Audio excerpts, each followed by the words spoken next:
This is the only major airport on Earth built on its own island in the open sea. Kansai International Airport, floating in Osaka Bay, Japan. And it has been sinking since the day it opened. Not slowly, not a little. In some places the ground has dropped by more than 3 stories. Japan spent around $20 billion to build it. The engineers knew it would sink before they laid the first stone. They built it anyway. Under the runways is soft clay, buried beneath 20 meters of seawater. Clay that squeezes like a wet sponge under everything you stack on top of it. Make sure they use the reinforcement. So, the builders did something that sounds like a joke. They stood the entire terminal on 900 legs. Push it in. Legs they can jack up by hand. Good. When a corner sinks too far, a crew crawls underneath, slides in a steel plate, and lifts the building back. And they have to do it forever. This is Titan build. This is how Japan built an airport on the sea. And why the sea may never let it stay. To understand why anyone would build in the water, you have to understand Osaka in the 1980s. Osaka is one of the great cities of Japan. Packed, loud, completely out of room. Its old airport, Itami, sat right in the middle of the sprawl. Planes came in low over apartments and schools and hospitals. The noise never stopped, and the people underneath stopped accepting it. They took the airport to court, and they won. Itami was ordered quiet at night, a city of millions, with an airport that had to hold its breath after dark and could not grow by a single runway. Something had to give. Every flat piece of land around Osaka was already a neighborhood. Build inland, and you bulldoze someone's home and inherit their lawsuit. So Japan looked at the one empty space left on the map, the bay. The plan was breathtaking and slightly unhinged. Build a brand new island, 5 kilometers offshore, out of nothing. Put the airport out there, over open water, where the jets could roar all night and wake no one but the fish. On paper, it was elegant. The sea, it turned out, had notes. Because the floor of Osaka Bay is not rock. It is mud. 20 meters of water, and then a layer of soft marine clay reaching down hundreds of feet. Clay laid down over thousands of years. Waterlogged. Weak, endlessly compressible. Pile an island on it, and it behaves like a mattress under a sumo wrestler. It sinks. Everyone knew it would sink. The only questions were how much, and whether human beings could stay ahead of it. First, they had to build the island itself. And an island, when you get down to it, is just a mountain that has been moved. So they moved mountains. Crews cut down whole hills around the bay and beyond, and carried them out to sea.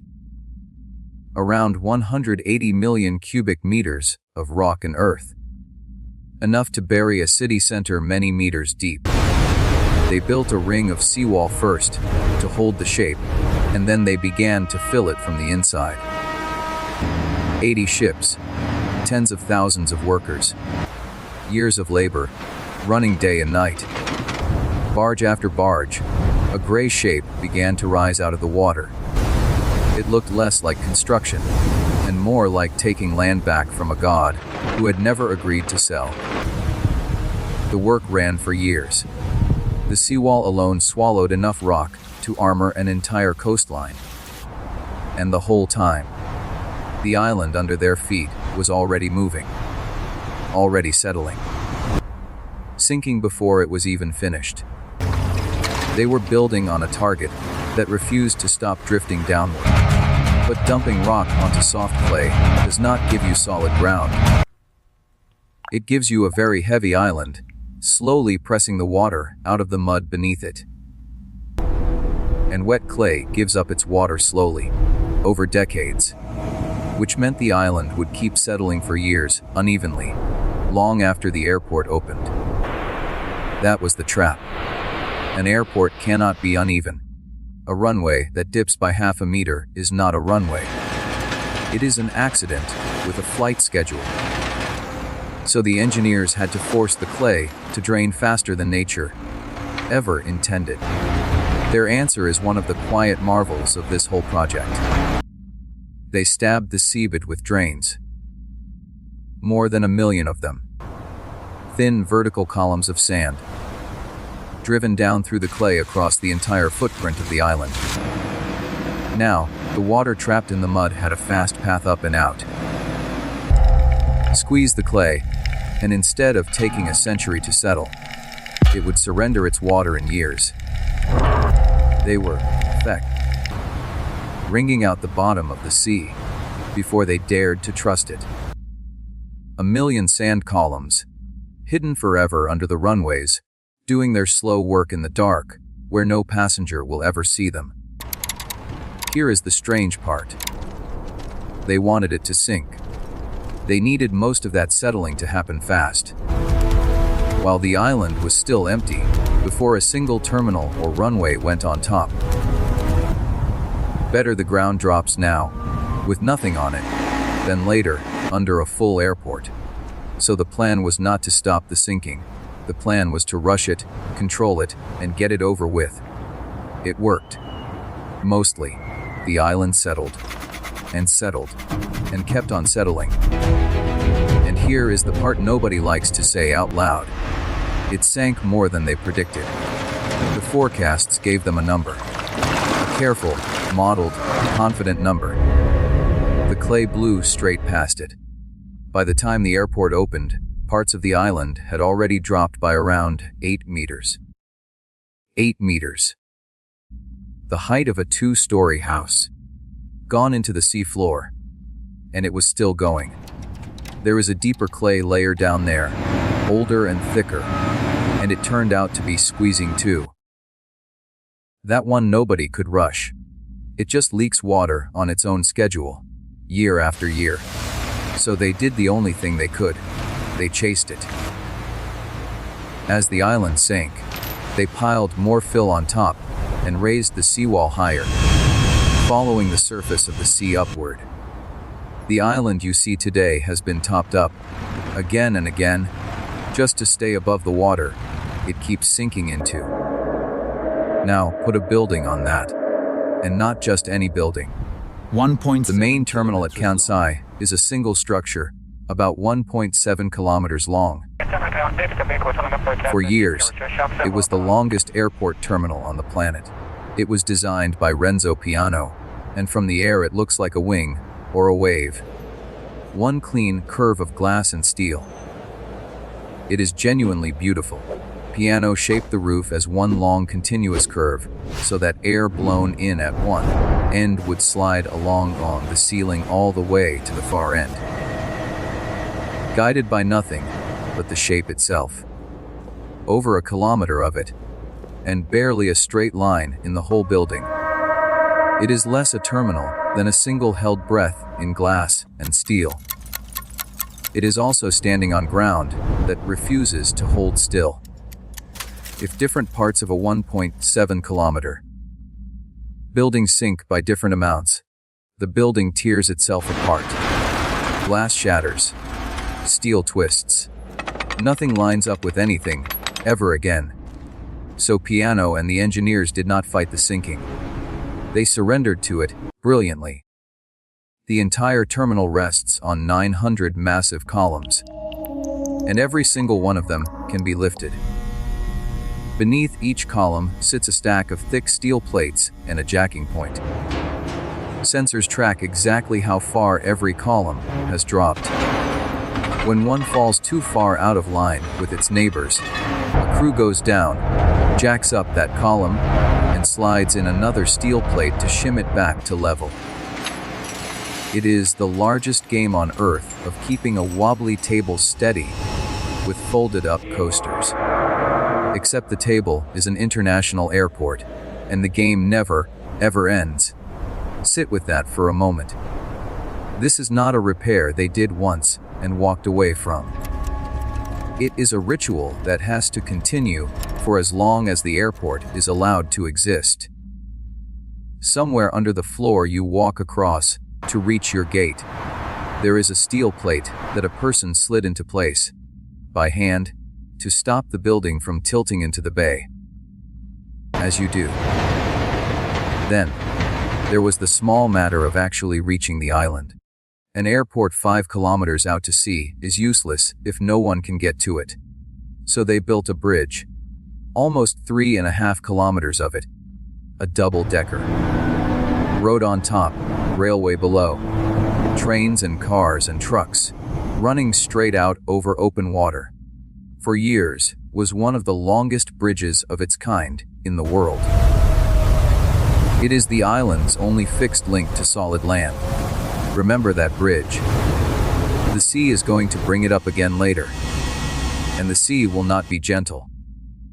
On the 4th of September, 1994, Kansai International Airport opened. An airport on an island that had not existed a decade earlier. Built on mud. Drained with 1 million columns of sand. Standing on 900 jacks. Reached by a single bridge across the sea. It should have been the end of the story. It was barely the beginning. Because now the airport had to prove it could survive more than just its own weight. It had to survive everything this corner of the world could throw at it. Nature did not keep it waiting. In January 1995, the Great Hanshin earthquake struck near Kobe, just across the bay. It was a catastrophe. More than 6,000 people died. Buildings folded. Elevated highways rolled onto their sides. It was one of the worst earthquakes in modern Japanese history. And out in the bay, on its bed of soft clay and steel jacks, the new airport held. The terminal, built to flex and shift and move, rode the shaking and came through with almost no serious damage. Now here is the twist that makes engineers smile. The thing built on mud outlasted things built on solid rock. Solid ground is stiff. It punches the shaking straight up into whatever you put on it. Soft ground is lazy. It soaks the punch up and passes on a gentler shove. The very weakness they had fought for years, the mud, quietly saved the airport on its worst possible day. Then came the typhoons, year after year, the way they always do in that part of the world.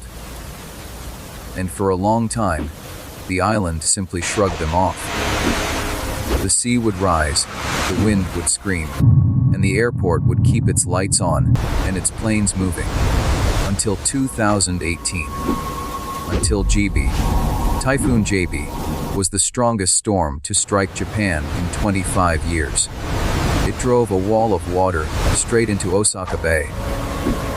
The storm surge climbed higher than the island's defenses were built to hold. And for the first time, the sea came over the top. Water flooded a runway. It poured into the basements of a terminal. The power failed. Thousands of passengers were trapped out on the island, in the dark, with the storm still howling outside the glass. And then it got worse. Out on the water, the wind tore a fuel tanker loose from its mooring. 3,000 tons of empty ship, shoved across the bay like a toy. It slammed into the side of the airport's only bridge. It's gonna be a long The single lifeline to the mainland buckled and torn open. Around 8,000 people were now stranded on a sinking island in the middle of a typhoon, cut off, with the one road home crushed behind them. They were taken off slowly, by boat, by bus, crawling over the one surviving lane, hour after hour, through the night. Some of them had flown in for a holiday. They went home instead with a story about the night the ocean came to take the airport back. Nobody on the island died that night. But the sea had made its point. You built on me. You do not get to forget me. Kansai had survived an earthquake that leveled the city. It was a typhoon that finally found the crack in its armor. The bridge was repaired. The airport reopened. The flights came back, and underneath all of it, quietly, the island kept doing the one thing it has always done. It kept sinking. The good news is that it is slowing. Most of the great settlement is behind it now. The upper clay has finally given up most of its water. The first island, which dropped so fast in its early years, now sinks by a small amount each year instead of a frightening one. The bad news is that they built a second island later for a second runway, and that one had to learn the exact same lesson all over again. Sinking hard in its first years before it slowly began to calm. This time they knew it would sink. They had the numbers, the sand drains, the whole hard-won playbook. And still the deep clay found new ways to surprise them, dropping further than the models liked. The sea had read their homework and marked it down. The sea does not offer discounts for experience. So today, decades after it opened, Kansai is still a machine, locked in a slow fight with gravity and the ocean. Sensors still watch 900 columns. Every column has a number. Every number has a history. Teams read them the way a doctor reads a chart, hunting for the one that is falling too fast. Crews still go down under the floor with their steel plates. When a corner drops, they lift it. When the next corner drops, they lift that one too. Not as an emergency, as a routine. As the simple, permanent cost of doing something no one had ever quite done before. There is something almost human about the whole thing. A country looked at the open sea, decided it wanted an airport out there, and flatly refused to accept the word no. It cut down mountains and fed them to the water. It wrung out the floor of the bay. It set a beautiful, mile-long building on jacks and promised to lift it by hand for the rest of its life. And every night, passenger jets touch down on an island. That is, very slowly, still trying to sink back to the bottom of the bay. The engineers just keep lifting it back up. The sea is patient. It has all the time in the world. The people who built Kansai know that better than anyone. They are not trying to win. You cannot win against the ocean. They are just refusing to lose. One steel plate at a time. If you want more impossible structures like this one, subscribe to Titan Build. And tell me in the comments which one you think the sea takes back first.